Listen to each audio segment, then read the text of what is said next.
Welcome to this episode of the exercise video breakdown. This week, we're covering lunges.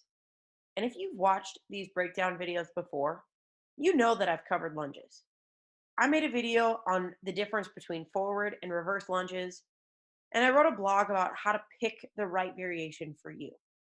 So, why am I doing another video, another breakdown on lunges? Because they're a tough exercise, and there's a lot to cover with them. And you know what? The reality is that there are a lot of technical pieces to it that, if you're not doing correctly, could be causing you pain, and they could be causing you to not see the results that you're hoping for. This video is going to get all into the technique of a reverse lunge. So make sure to check out this video and then head on over, go to my YouTube channel and determine whether or not a forward or reverse lunge is the right way for you. Read the blog, but grab all the information that you can so that you can do them correctly and get the most result. Let's talk about some of the benefits of lunges. They're great for glute, hamstring, and quad strengthening.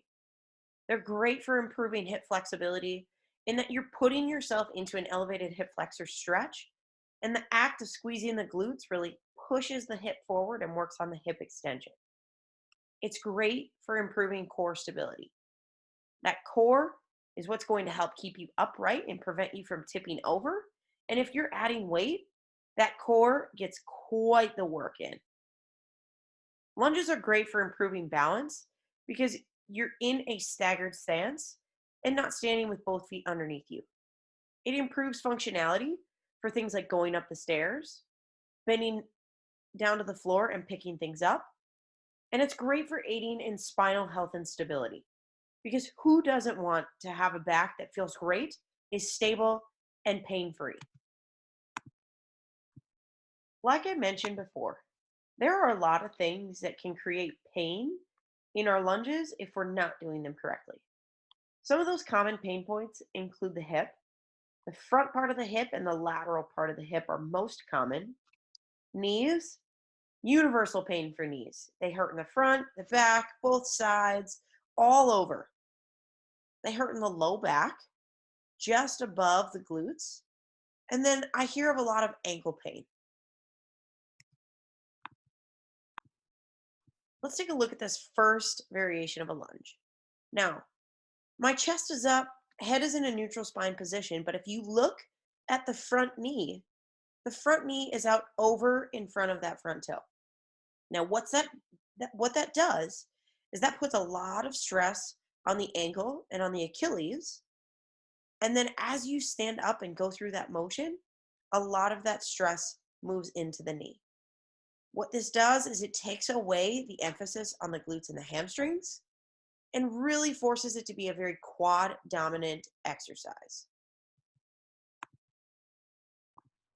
The second common mistake, you can see that my chest is forward. I'm leaning out, my head is over that front knee.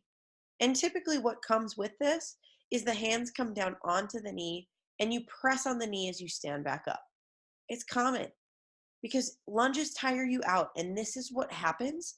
And one of the most common corrections when you start to get tired during lunges. What we want is to bring that head up.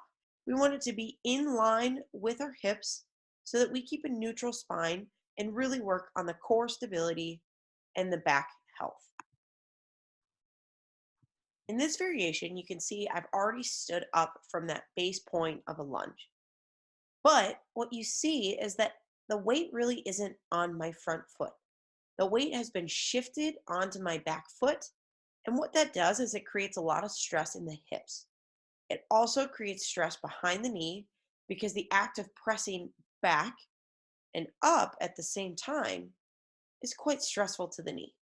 What we want is to start from that bottom position and stand straight up, keeping the majority of our weight through that front foot. Last but not least, this is a view from the front.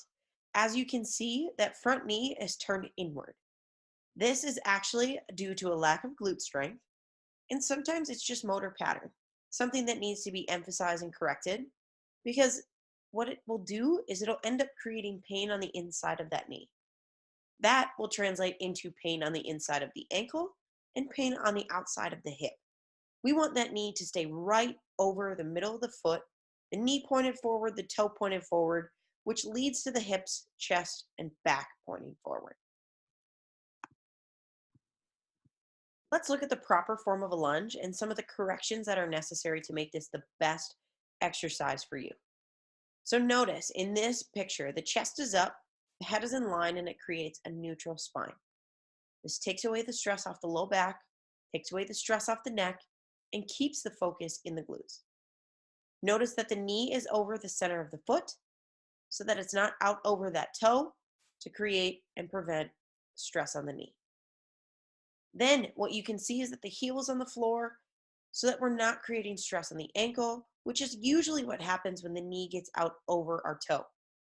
So the heel is on the floor and should be further pressed into the floor as you stand up, which will prevent you from pushing back onto the back hip, taking away the work of that front leg.